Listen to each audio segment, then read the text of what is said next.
Well, hello, beautiful people. It is Saturday night at the Going Rogue studio, I guess we could call it. Sure. Yeah.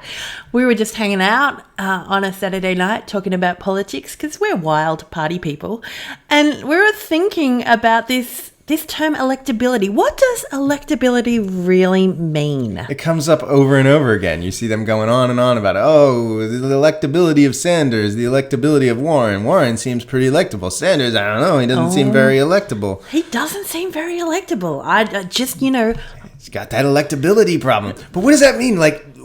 First of all, who are the people who are saying it? Who are the people who keep going on and on and on about the electability of Sanders? It's the same political media class who is doing everything they can to make sure that Sanders does not get elected. Right. So it's, in a way, it's incredibly transparent of them. They're saying, hey guys, we're a little worried that you're choosing someone who we won't allow to be elected. Right.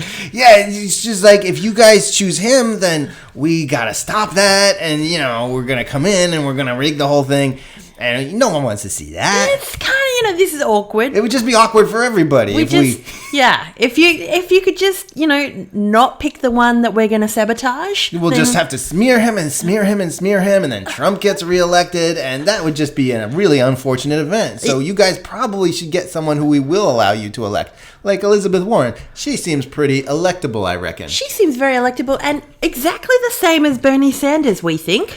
As well, exactly the same policies. They're identical. Identical perfectly, policies. exactly identical, but indistinguishable. I sometimes call them the wrong name. I sometimes talk about Bernie when I mean Elizabeth Warren. But only the only difference, there's no difference whatsoever, except we will allow you to elect her and not him. Yeah, it's this unelectability thing that Sanders just seems to have quite naturally, and Warren doesn't have also quite naturally. And don't look too closely at that. So yeah. Yeah, we were talking. It's kind of like it's like a abusive husband being like, yeah, sorry, you made me beat you up. It's like, sorry, you're gonna make us rig the election if you do that. Yeah.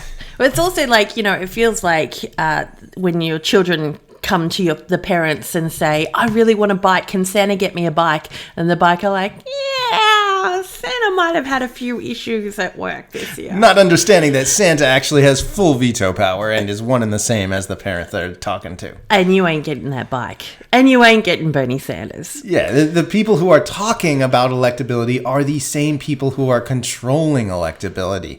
They talk about how the Russians rigged the election, which is pure bullshit. They talk about how the DNC rigged the election, which is 100% true. Yeah. But what doesn't get enough attention is the fact that the mass media, the plutocratic media, is consistently rigging these Democratic primaries through sheer narrative control in a way that benefits the plutocratic class which owns that media structure. I love how they want us to believe that the Russians rigged the election through $100,000 worth of Facebook ads, but the mass media in general having a complete 6-month blackout on Bernie Sanders' campaign in 2015 then, and then Washington Post releasing 16 articles, 16 smear articles in 16 hours. That's not rigging. No.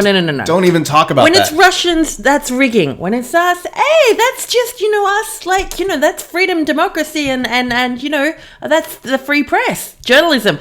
Don't talk about not allowed. Not allowed to talk about the media in a bad way. Yeah. And when Sanders made the completely undeniable assertion that the Washington Post is biased against him, they just are. That is an extensively documented fact. And he knows that because he is Bernie Sanders. And literally everyone who doesn't have their head up their ass knows that. But they treated it. They started shrieking and acting like he was acting like Trump, and he was being this unreasonable tyrant.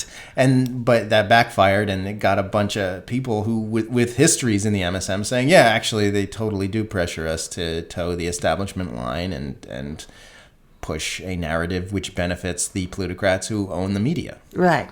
So yeah, totally pointless. They're never going to let you have Bernie, but also make him do it.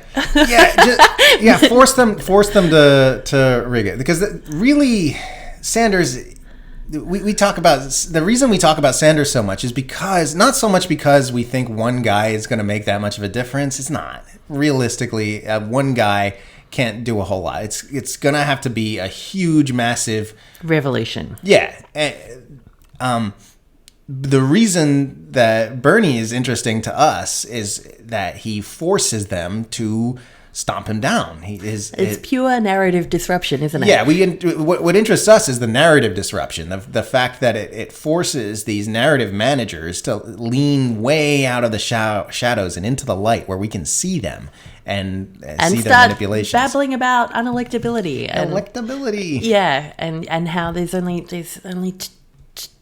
It's a 2-horse race now. It's a 2-horse race, says Nate Silver and CNN. It's between Biden and Warren and perhaps Mayor Pete.